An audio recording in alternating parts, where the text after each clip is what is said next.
The sky that night wasn't just dark, it was angry. It churned with bruised clouds and eerie flashes of lightning, lighting up the small coastal town of Renfield in haunting silvers and blues. Sirens wailed in the distance, and radios crackled with urgent warnings. People scrambled for shelter, boarding up windows, grabbing essentials, gripping loved ones like lifelines. But inside the crumbling wooden house at the edge of the bayou, 18-year-old Maria Alston had nowhere to run. She was 9 months pregnant and utterly alone. Her mother had died the winter before, and the father of her child, a high school sweetheart turned runaway, was gone before the first ultrasound. Now, as the hurricane made landfall with a fury that shook the walls, Maria clutched her belly in pain, tears streaming down her cheeks, her contractions coming like crashing waves. She screamed into the wind, not just in labor, but in fear, in grief, in isolation. The storm wasn't just outside, it was inside her too. The roof groaned and split open in one corner. Rain poured in like a punishment. In that moment, Maria crawled to the center of the room, pulling blankets around her soaked body, whispering prayers she didn't believe in anymore. When the lightning struck a nearby transformer, the light flickered just long enough for her to see herself in the broken mirror on the floor, wild-eyed, drenched in sweat and water, a child about to bring another child into a collapsing world. Then the lights died completely. With no power, no help, and the sound of trees snapping outside like bones breaking, Maria pushed. The pain was indescribable. It clawed through her spine, wrapped around her ribs, made her vision blur. But she didn't stop. Her screams were lost to the wind. At 3:47 a.m., with thunder shaking the house like a wrathful god, she gave birth to a son. She held him, blood-covered and crying, to her chest as water crept in under the doors. She named him Elijah, after the prophet who once rode into heaven on a whirlwind. It felt fitting. She wrapped him in the last dry towel she could find, pressed her lips to his damp forehead, and wept. Not because she was afraid anymore, but because she had something to fight for now. As dawn finally pushed through the thick gray sky, the hurricane calmed. Renfield was in ruins, buildings shattered, trees uprooted, cars flipped like toys. But in that wreckage, in a broken home near the marsh, a new life had begun. Neighbors found her the next morning. Her body was shaking with exhaustion, skin pale, lips cracked. But she held Elijah to her with fierce love, refusing to let go even as rescuers pried apart the door. She was rushed to the hospital, barely coherent, but Elijah was strong. Healthy. Screaming, alive. The nurses called him the storm baby. The newspapers ran a story, "Young mother delivers baby alone during Category 4 hurricane." The town whispered about her courage, then slowly forgot her. But Maria never forgot the storm. She raised Elijah in a small FEMA trailer for the first few years, living on government aid and odd jobs. Her hands became rough, her back perpetually sore. But she was never bitter. Every time she looked at Elijah's eyes, deep brown like her mother's, she remembered the wind and the pain and the blood and thought, "I survived that. And so will he." As Elijah grew, he would ask about that night. "Was I really born in a storm?" And Maria would smile and nod. "You weren't just born in it," she'd say. "You came through it." By the time he was 6, he'd already begun drawing pictures of houses, strong ones on stilts, with storm shutters and rain tanks. "So people don't have to leave," he said once. Maria kissed his head. "Someday, baby," she whispered. "Someday, maybe you'll fix everything." He didn't know then, but that someday would come. Every second counts.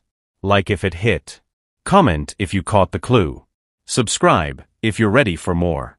The hurricane had taken almost everything: houses, streets, friends, and futures, but Maria Alston held on to the one thing it gave her, her son Elijah. In the weeks after the storm, Maria, just 18, wandered through FEMA tents and cracked sidewalks like a ghost with a heartbeat. The town of Willow Bay, once painted with pastel porches and barbecue smoke, now smelled of mold, mud, and mourning. Yet even as volunteers passed out bottled water and blankets, Maria refused to put Elijah down. She wrapped him in her coat and slept upright in a folding chair, her back always pressed against something solid as if afraid the wind might come again and snatch him away. She didn't talk much. What was there to say when your parents had drowned in their basement and your high school boyfriend had never come looking for you again? Her face hardened before her hands did. People noticed. The girl who gave birth during the eye of the storm didn't ask for help. She carried her trauma in silence and diapers. When housing finally reopened, Maria took a cleaning job at the same hospital she gave birth in. Elijah, a colicky baby with a scream like sirens and deep-set eyes too old for his face, stayed in the nursery while she scrubbed floors. The staff whispered about her in the halls. That's the storm girl. She lives alone. Her kid never cries unless she leaves the room. Maria ignored them. Each night, she'd walk the half-mile back to their tiny trailer, barefoot sometimes, with Elijah on her hip and the wind still humming through her bones. She talked to him like he was her equal. "You and me, kid," she'd whisper, "we started in hell. So there's nowhere left to go but up." And maybe Elijah understood. By 3, he could read signs. At 5, he asked why the road still had holes. At 6, he asked why the neighbors still lived in trailers. Maria never lied. Because no one came back to fix us. She said it flatly, not bitter, just truth. Elijah held onto that sentence like a rope. He became obsessed with rebuilding. Not with toy blocks or picture books, but real blueprints. At 10, he taped sketches to the fridge of how to reroute the flood drains and reinforce houses with windbreakers. Maria watched him with cautious pride. She worked nights now, janitorial shifts in the school Elijah attended, just so she could see his name on perfect test papers left behind by teachers. But life wasn't kind to miracles. Other kids called him Hurricane Baby. Said he had storm water in his blood. That he wasn't real because no one saw his father. Elijah never hit them, never cried, he just built things. Popsicle stick bridges that could hold 10 pounds. Model homes with removable roofs. Maria kept everyone in a battered suitcase under her bed. By 13, Elijah was volunteering with local repair crews. By 15, he rebuilt the neighbor's porch from scraps. Maria, tired-eyed and 36 now, watched from their doorway, knowing she had never needed to raise a man. She had simply survived long enough to watch one rise. But the town had other plans. City developers rolled through with contracts and promises. They wanted to tear Willow Bay down and build glass condos for tourists. The people cheered, job, money, a futur. But Elijah, 16 then, stood up at the town meeting in an oversized hoodie and said, "We don't need outsiders to fix what we can fix ourselves." Some laughed. Some clapped. Maria watched from the back, hands pressed over her chest. She had never seen him speak to a room before, but his voice was clear, sharp and low like thunder. "They didn't come for us after the hurricane. Why should we give them our land now?" He slammed down a binder of proposals, his own. Street repairs. Community gardens. A rebuilt marina using flood-resistant wood. Funded not by investors, but by the town's own displaced population. People who, like Maria, had been waiting 16 years for someone to believe in them. It wasn't polished, but it was enough. That night, Maria sat on the roof of their tiny rented duplex, Elijah beside her, taller now, broader, his thick curls tied back, eyes still deep and knowing. She handed him a letter she had kept hidden, his father's name. "You earned the right to know," she said softly. He didn't open it. Just looked at her and said, "You're the only name I need." And in that moment Maria wept, not from sadness, not even from pride, but from the quiet realization that the boy she birthed in chaos was becoming the man who would bring order. As stars blinked awake above the scarred little town, Maria leaned her head on Elijah's shoulder and said, "I don't know what's coming next. But I know it started the night the storm gave me you. If one line hit you hard, imagine what's next. Like, comment your favorite moment, and subscribe so you never miss a heartbeat." Jasmine stood on the porch of her decaying childhood home, the same one she had given birth in 22 years ago, as the storm clawed at the windows and the floorboards shuddered beneath them.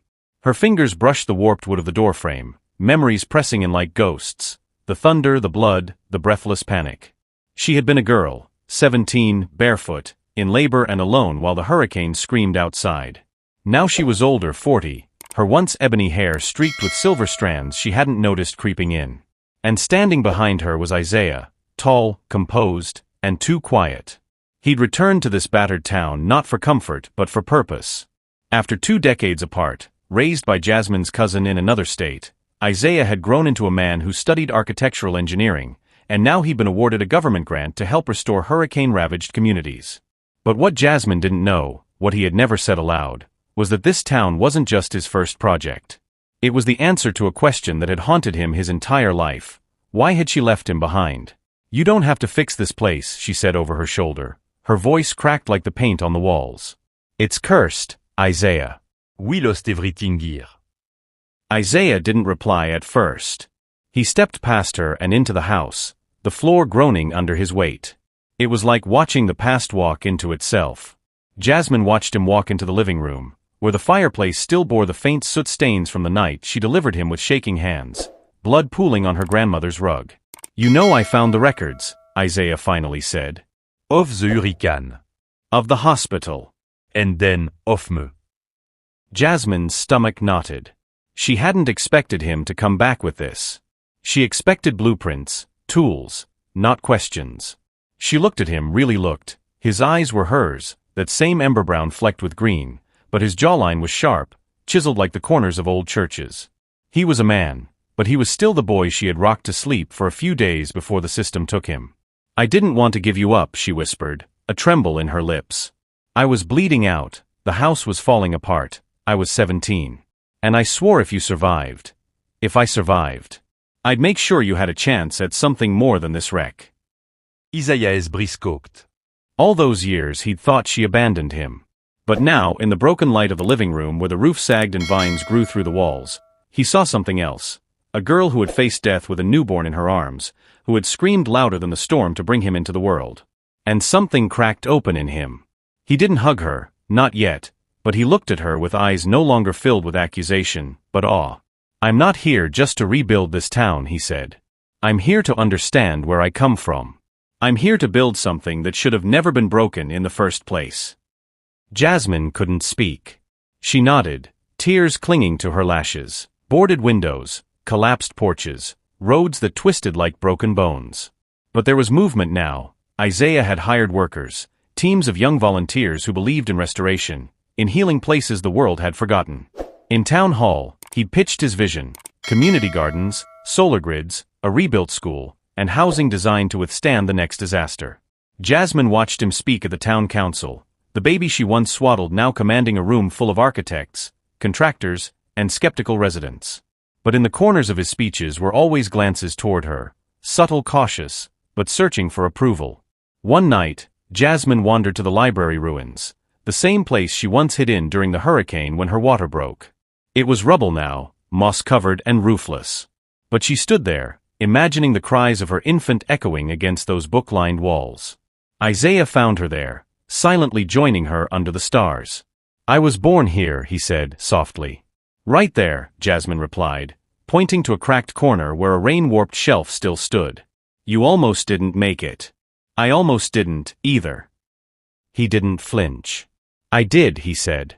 And now, this town will too.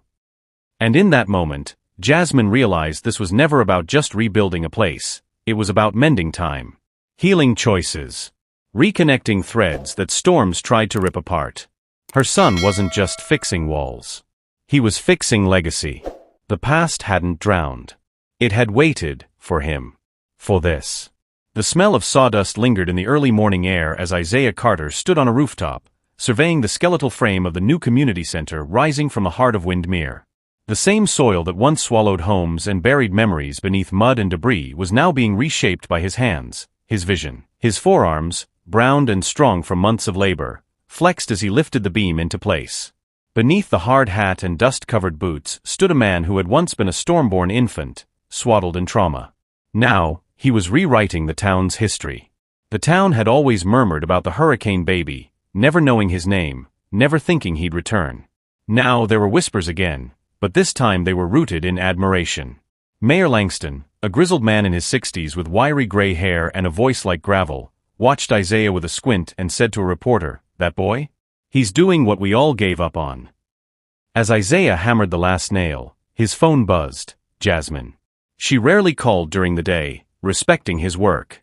But today, her voice shook. "It's your grandmother," she said. "She doesn't have long." In silence, he drove across town, his truck kicking up dust clouds that curled behind him like ghosts. His grandmother, Loretta Miller, the woman who raised Jasmine with a fist of survival and a heart of smoke and steel, was lying in bed in a dimly lit room that smelled of old newspapers and menthol rub.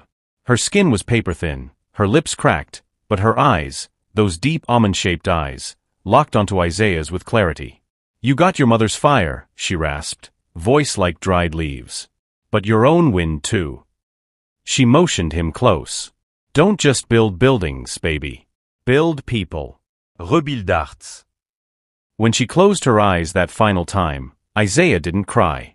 He simply sat beside her, holding her hand, remembering the stories Jasmine had told him of the hurricane, the screams, the water rising, the ceiling collapsing just as he crowned into the world. That night, Isaiah went back to the construction site, alone. Under the moonlight, he lit a single candle on the center beam, whispered a prayer he never learned in church, and vowed not just to rebuild Windmere's body, but its soul. The funeral was small, private, Jasmine, Isaiah, and a few town elders. After the burial, Jasmine stood by the headstone, her long curls pulled into a loose bun, the wind catching the hem of her navy blue coat. "I didn't know how to mother you," she said quietly. Isaiah stood beside her, a man who now towered over the woman who had once laid screaming on a crumbling floor, terrified and alone. "I didn't know how to forgive you," he replied. She flinched, then nodded slowly, her lips trembling. "But I do," he added, voice breaking. "I do now." She looked up at him, tears streaking her cheeks, and for the first time he reached for her, not as a stranger or a memory, but as a son. They embraced, not tightly, but tenderly, like two people trying to remember how to hold each other after too much time. In the weeks that followed, Isaiah's blueprints began including more than walls and roofs. He began creating gardens, art spaces, a rebuilt library named Loretta's Light. Children played in the rubble that had once threatened their lives, now transformed into safe, sunlit corners of the town. Jasmine began volunteering in the new counseling center, helping young mothers, especially those caught in sudden storms of their own. She told her story. Not to be pitied, but to prove that rising is possible. One evening, Isaiah stood at the edge of the river that had flooded Windmere all those years ago. The current now ran clean, gentle, reflecting the stars like old eyes watching. Beside him, Jasmine stood quietly, a thermos of tea in hand. They said nothing. They didn't need to. The silence between them was no longer heavy with things unsaid. It was full of peace, of legacy, of rebirth. And far in the distance, a new wind stirred, not of destruction, but of change. If one line hit you hard, imagine what's next. Like, comment your favorite moment, and subscribe so you never miss a heartbeat. The air in Windmere was beginning to shift, not just in temperature or scent, but in soul. As summer rolled in, the streets that once drowned in rainwater and memory now pulsed with jackhammers, laughter, and the faint hum of rebirth. Isaiah Carter stood in the heart of it all like a pillar rebuilt from his mother's pain, his grandmother's strength, and a town's long-forgotten resilience. After Loretta's quiet passing, something unspoken had opened in him. Not a void, but a floodgate. Grief didn't crush him, it carved him into something sharper, more determined. The day after her funeral, he returned to the site without a word, climbed the scaffolding barefoot before dawn, and sat on the edge of the frame, knees to his chest, watching the sun rise behind the old high school. For the first time, he cried not out of loneliness, but release. By noon, he was in charge of every crew detail, cross-checking materials, allocating teams, and solving roofing issues even seasoned foremen hesitated on. He no longer second-guessed himself. He remembered every lesson Loretta whispered. Jasmine visited the site 2 days later, cautiously.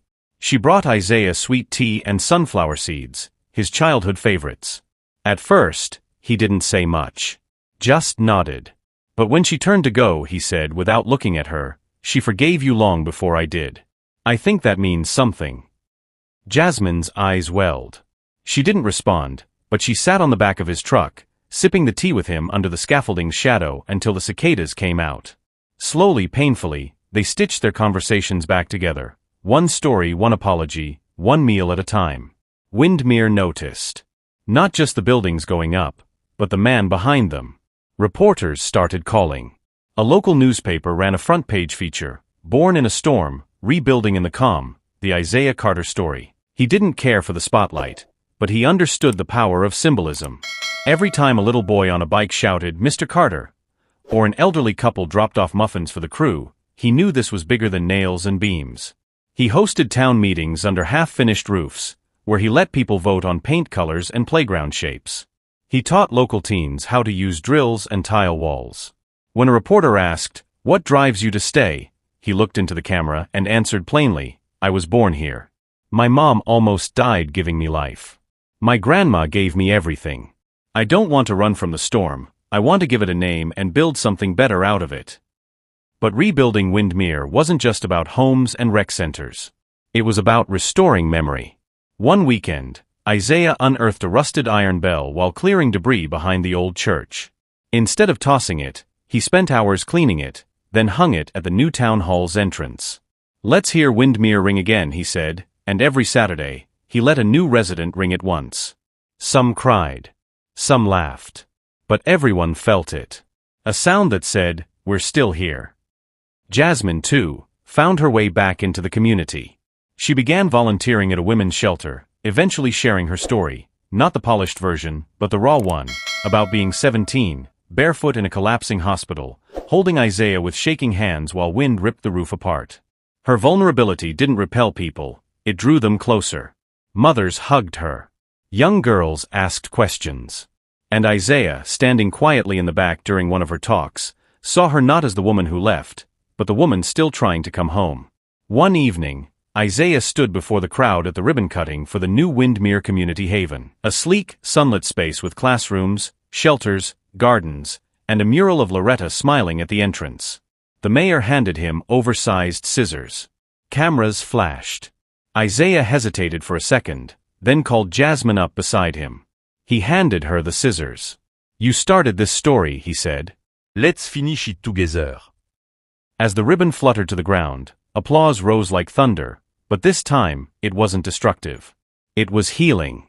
That night, as lights glowed across town and kids played under lampposts that hadn't lit up in years, Isaiah walked alone to the edge of the lake. The same place Loretta used to bring him, wrapped in a blanket, whispering, "You're here for a reason, baby." The storm didn't win. He sat on the dock, toes grazing the surface, and smiled, not because everything was perfect, but because it was finally whole. Behind him, Windermere was alive. And for the first time, so was he. The morning fog clung to Windermere like a memory note ready to fade. Rolling low and soft over the hills, Isaiah stood on the wooden stage outside the new Windermere Community Haven, the sun just breaking behind him, filtering golden light through the rising mist. The crowd stretched before him, young families, elderly survivors, construction crews still covered in plaster dust, journalists with cameras, and children gripping little flags, everyone silent, waiting, listening. Isaiah wore his mother's necklace tucked beneath his shirt, the chain warm against his chest, her wedding ring looped through it. His voice trembled at first as he spoke, not from fear, but from the weight of a past that refused to be silenced. 22 years ago, he began, this town nearly disappeared. So did I. And if it weren't for one woman's courage, and 100 people's refusal to give up, this land, these memories, and this community would have been buried in water and time. He looked out at the crowd and found Jasmine, his birth mother, standing beside the mayor, eyes red, but standing strong, a quiet pride blooming in the curve of her mouth. "This isn't just about buildings or bricks," Isaiah continued. "It's about the stories we pass down, and the ones we choose to rewrite. My mother, Loretta, raised me to believe that broken things don't have to stay broken. And today, I believe we've proven that." Applause swelled like thunderclouds, but it was warm, not wild, respectful, layered with generations of pain and hope. As the ribbon cut days ago fluttered in the wind, Isaiah turned back toward the newly painted mural of Loretta, the image of a strong black woman cradling an infant beneath a stormy sky, wind tugging at her headwrap, eyes fixed ahead. That mural had taken Isaiah months to paint himself, in secret, at night, with floodlights and memory as his only guides. It was more than tribute, it was confession, forgiveness, testimony.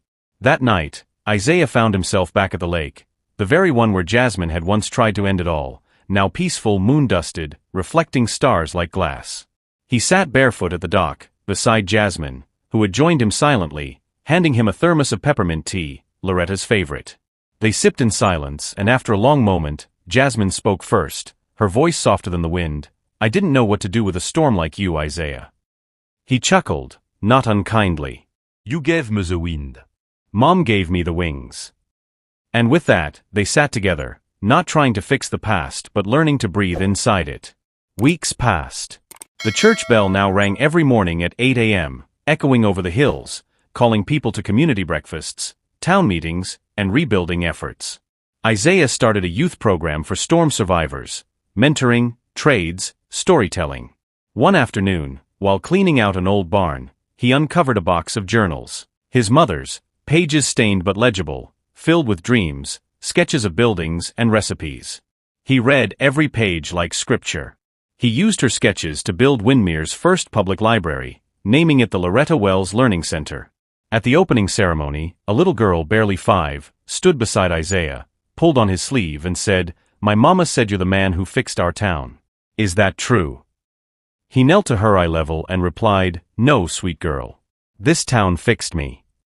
The camera shutters clicked. But Isaiah didn't flinch. He stood tall, the sun warm on his back, the wind gentle. He was no longer the boy born in a hurricane. He was the man who taught the storm how to build. If one line hit you hard, imagine what's next. Like, comment your favorite moment, and subscribe so you never miss a heartbeat.